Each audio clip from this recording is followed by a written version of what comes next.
Welcome back to the You Only Podcast, the podcast where we challenge what we think, what we know about ourselves, our past, and the system that shaped us.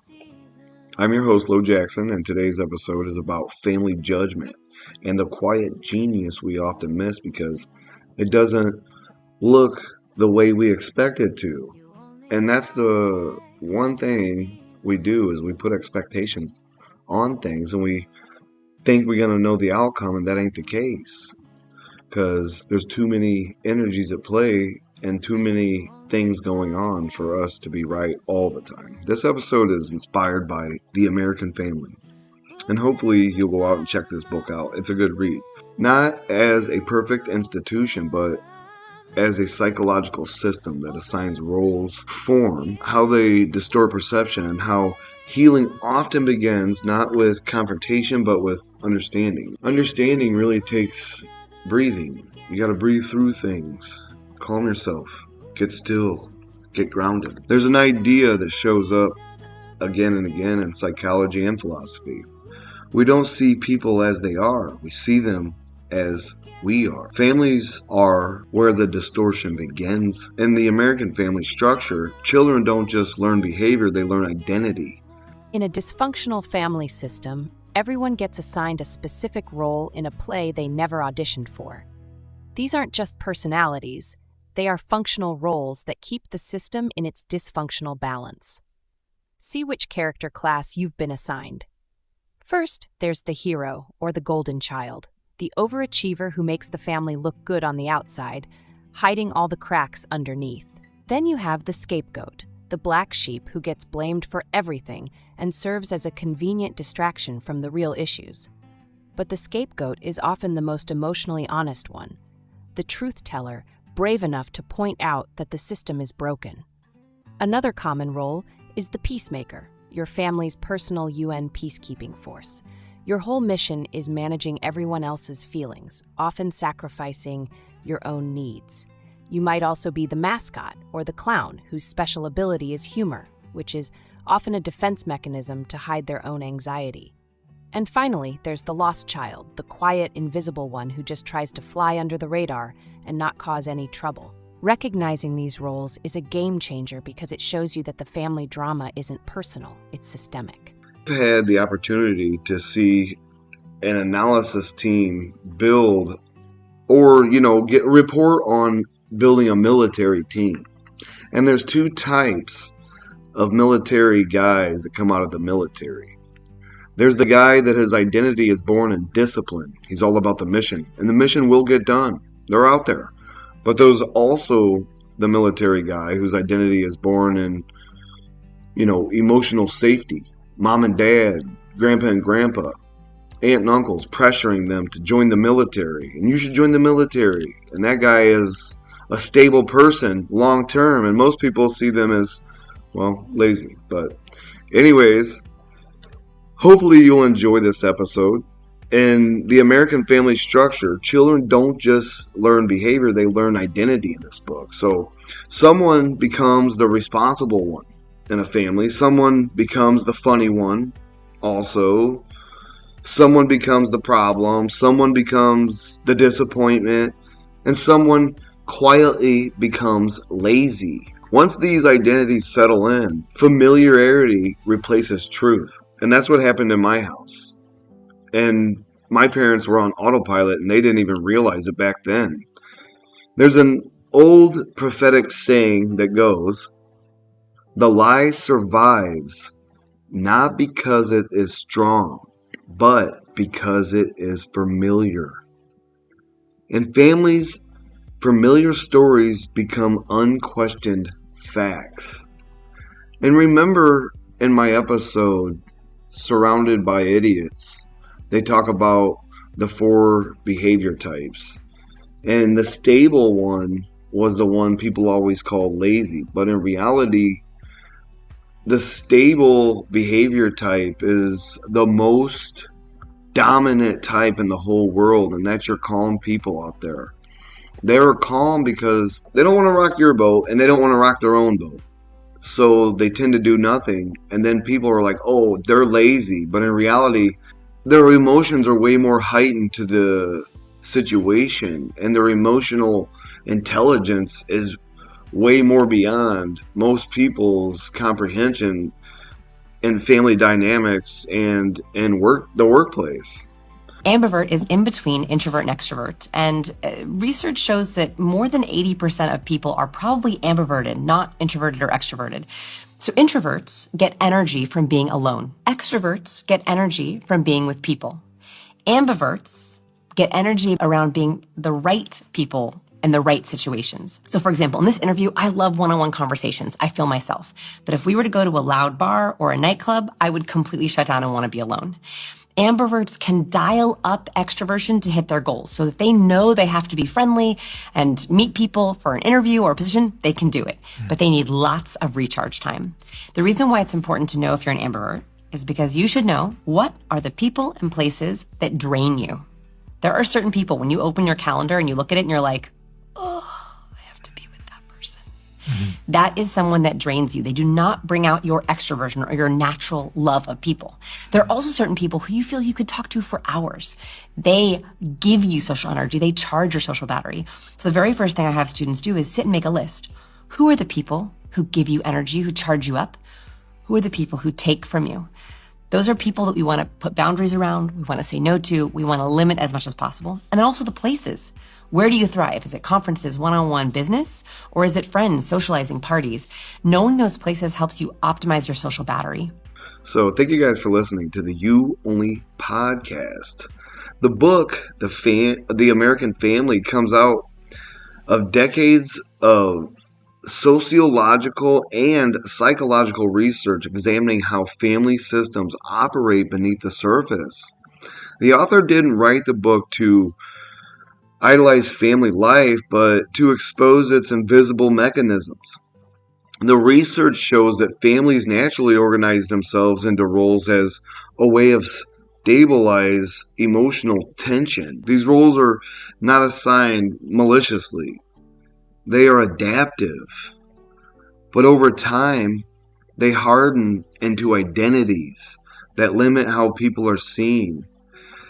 And intelligence gets confused with loudness. Efforts gets confused with visible struggle. Quiet competencies gets mistaken for disengagement. And that's not the case.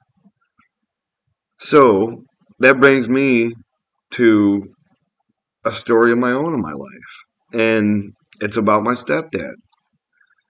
My stepdad worked at Caterpillar for a long time. They called him Big Doug. You know, when he got happy with my mom and they got settled in and I got taken away, and he went on to do great things with the union. You know, he was a UAW member. I used to build every float for the UAW parade for years. You know, I helped build them every year as a kid. But anyways, he was I turned 18. I got taken away, but I wound up coming back home. But anyways, my stepdad came to where I worked when I lived with my aunt after I'd gotten taken away and asked to have a talk with me because I was the grocery boy, the bag boy. And I walked out to his car and he put his hand on my shoulder when I sat in there with him and he said, you know, when I was younger, I didn't realize what I was coming into, and I didn't realize I wasn't healed from my own situation. And I didn't know what he meant by that back then, but I do now. You know, I've put it together over time, but he said, you know, your mom don't know what she needs. And I want you to know, I know it's time. You need to come home. Your mom needs you home this Christmas. He said, I've taken care of your mom long enough that I understand what's going on. He said, just come home. It'll be safe, I promise. Please, I'm asking you to forgive me this Christmas, and I'm asking you to come home. So at that moment, I pretty much went home, you know. And at the time, I was going through a lot. And in the book, The American Family, when I read it, it really got me thinking about my own situation with my dad. You know, he was a great guy. He was a hard worker. He taught me how to go to work every day and fight through battles. I seen him sit at the table and fight union cases for people that were, 10 hours at a time, that were crazy, things you just wouldn't think of. A girl that lived behind us when I was a kid that was in my sister's class got a Java cat. I seen her one day at the gas station and she said, "Man, your dad's lazy." I said, "What?" I'm like, "My dad's worked at cat for 20 some years." And she's like, "Yeah, he's lazy." She's like, "All he does is read Stephen King novels all day long at work. That's all he does." I'm like, "Wow." So I went home and told my mom.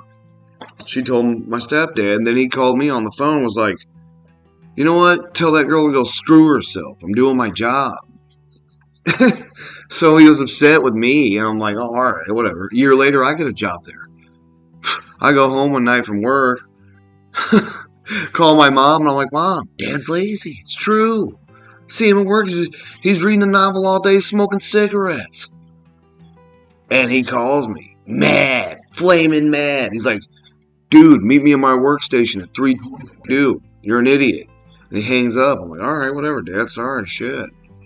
I mosey over there, 3:20 because I'm with my tail between my legs.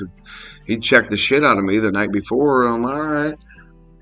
He's like, "Son, let me show you what I do." I'm like, "All right." He pulls this drawer open. He pulls out these pawn shop glasses. And this dude's like 375, 400, easy. Big. And they call him Big Doug for a reason.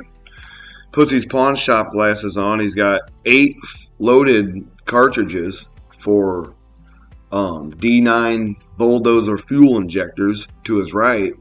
And then he has, 8 empty cases for his check parts on his left. He puts the glasses on and literally like turns into a robot with them. He grabs 2 parts at a time. Click, click, click. And he's like flipping these circle objects around. I mean, within 2 inches from his eyes as fast as he can. He's going over them with his eyes. And he's like a computer. It was wild. I never seen nothing like it, you guys. When he got done, 20 minutes later, like, he took the glasses off, put them back in this little special case, closed the drawer calmly, turned to me kindly, and looks up at me with, like, passion. And I looked down at him with admiration. And he said, "Son, I don't get paid for these." And he put his hands up in the air and shook them back and forth. He said, "I get paid for these." And he pointed at his eyes. And he said, "I get paid for this." And he pointed at his brain. I looked at him and I said, "I love you, Dad. That was awesome." And then I said, "I am so sorry. I'll never do that again." He said, "Well, I'm doing my job. Per the union contract, I only have to do 8 trays a day. And that's it. And that's it. And that's how long it takes me because I've been doing this for so long." So, the American Family. And when I read The American Family, it reminded me of that story. So I wanted to share it because, he wasn't avoiding work. He was eliminating unnecessary effort. What I mistook for laziness was intelligence operating quietly. And that's what a lot of us do in the workplace. We judge people quietly, and we don't even see it. And I was judging my own person that actually taught me how to be a pretty decent person later. After I realized why he was doing, and he brought my, because he talked to me a lot of times after that. We really worked through it together. And he was a passionate person about it later. So there's a Buddhist teaching that comes to mind that says, "The deepest river flows with the least sound." Another says, "A fool sees action and stillness while the wise sees stillness and action." Because that moment changed me. It exposed how shallow my understanding had been. I wasn't just wrong about him. I was wrong about what work, intelligence, and contribution looked like. And that mistake didn't start with me. It was inherited. It was passed down, is what I'm saying. Psychology has a name for this. Confirmation bias explains how we interpret behavior in ways that confirm what we already believe. Once someone is labeled lazy, every pause becomes proof. Narrative identity explains how families create shared stories about who people are. And once those stories are written, they resist revision. Attachment theory explains how early emotional patterns shape perception long after childhood ends. Research consistently shows that fathers and stepfathers are often misunderstood because their caregiving looks different, less verbal, less expressive, more practical, more silent, and more silent. In a culture based with performance, is often misread as absence, and that's not the case either. But that research consistently shows that fathers and stepfathers are often misunderstood because they're a different type of caregiver, and that's what took me so long to understand about him. And I did get to let him know I loved him and I forgave him before he passed away. I came to see him just before he got sick. I told him what I did for a living, and I had prescription side shield glasses on, safety glasses to protect my eyes from weld splatter getting in my eyes when the robots are welding. And he looked up from his computer chair and he said, "Cool side shields." And it just warmed my heart so much because he was such a nerd. And he made me into such a nerd. When I was a kid, he would always want to read me stories all the time and tell me about cool little books he learned along the way. And I read them, because he was all I had. And I didn't really realize it back then. But in a family system theory are the archetypes that appear again and again. The hero carries the image of success and stability. The mascot absorbs tension through humor, and that's what I used to do. The scapegoat carries blame, and that was me too. The lost child disappears, and that was me too. These roles are not destiny, but when unnamed, they feel like it. What's rarely discussed is how often quiet men are mislabeled because they don't perform struggle. He wasn't throwing a fit and screaming and yelling like my mom did, so my nervous system didn't understand that his silence wasn't a threat. His silence was literally trying to formulate a plan for a family that was so distraught and disorganized and all over the place that he came off to me as a threat in my mind because all my mind was searching for was danger, danger, danger, abuse, abuse, abuse, in which, yes, he did do those things. But he also was going through something of change. And his silence, I think, was just misunderstood a lot too from me. And it took me silence to help me heal and realize that, me being the mascot wasn't always a great thing to do. These roles are not destiny, but when untamed, they feel like it. And that stinks. There's an old complaintive saying that the man sharpening the blade is accused of resting while others swing. That was my stepdad. He sharpened the blade as steel sharpens steel, my friends. And I want to share another story that echoes this and helps heal it. A listener once wrote to the show about her father. Her family had always called him absent and unhelpful. Years later, when she became a parent herself, she realized he had supported her in ways she couldn't see as a child. He showed love through reliability, consistency, calm presence, and sacrifice, not through words. She said, "For years I thought he didn't care. Now I see he cared in ways he knew how." That realization didn't rewrite the past, but it transformed the meaning of it. And meaning is where healing happens. When you find meaning in something, if you're lost, think about the things you love the most and be grateful for them. And that's what a grateful journal is about. Get a grateful journal. Write down 10 things you're grateful for every day, even if it's the air you breathe, because that's your connection to God. That's why you're on this planet, your purpose.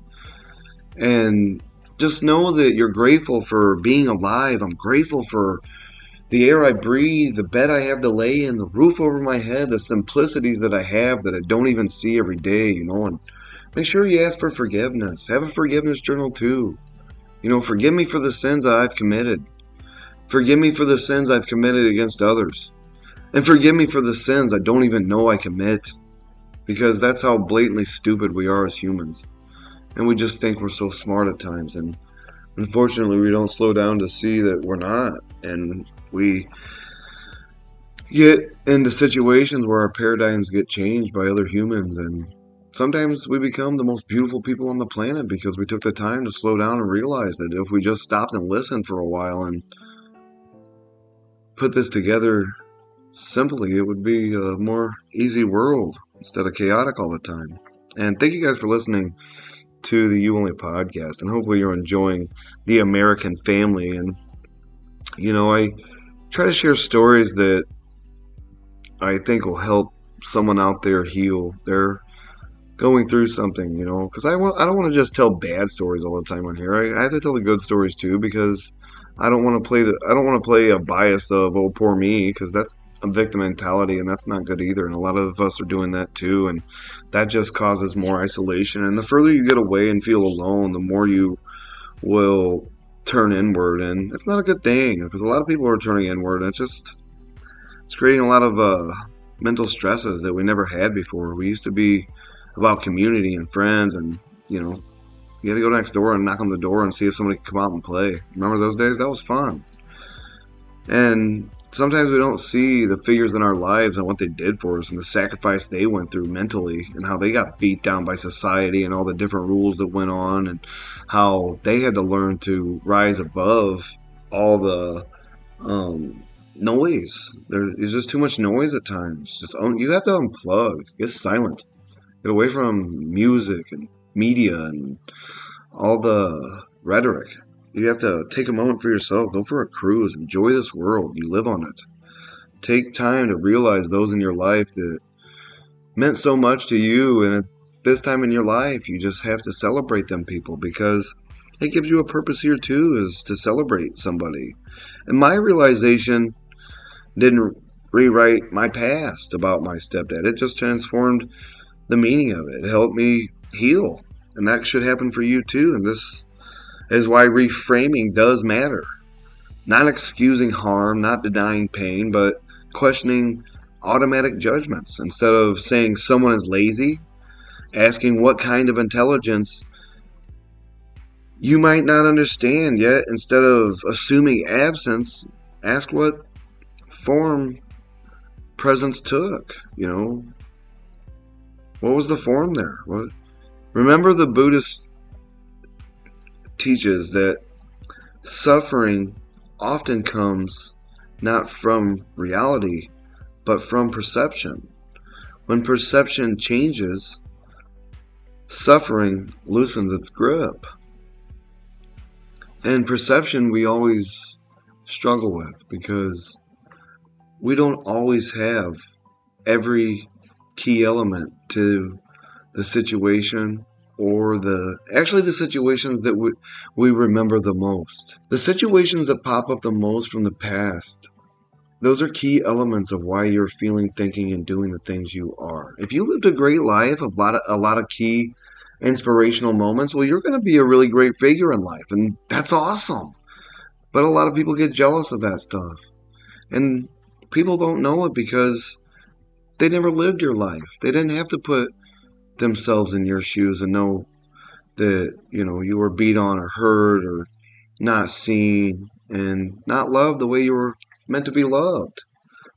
It's unfortunate. So in this episode, I hope it stirred something. I hope it sits with you. Think about the labels in your family. Think about who was misunderstood. Think about what work, love, or intelligence might have looked like beneath the surface. if you didn't have all those thoughts and didn't understand all the depth that went into the chaotic situations that were there. Healing doesn't always come from confrontation. Sometimes you just have to be the rock, or sometimes you just have to stand upon your rock. Get grounded in the rock and know that you are enough and you can heal alone on the inside. You can do it. I'm proud of you. And sometimes it comes from finally seeing clearly, having clarity for once in your life and knowing that you're the most beautiful thing on the earth because there's nobody like you. Nobody has your eye color. Nobody has your fingerprints. And those are things that could be left here forever. You know, cryogenics and police records. Bad joke, bad joke. This is the You Only Podcast. I'm Lo Jackson, and until next time, keep seeing deeper, and these episodes are meant to get you to write some stuff down. That was important to me in my healing journey, was writing and journaling.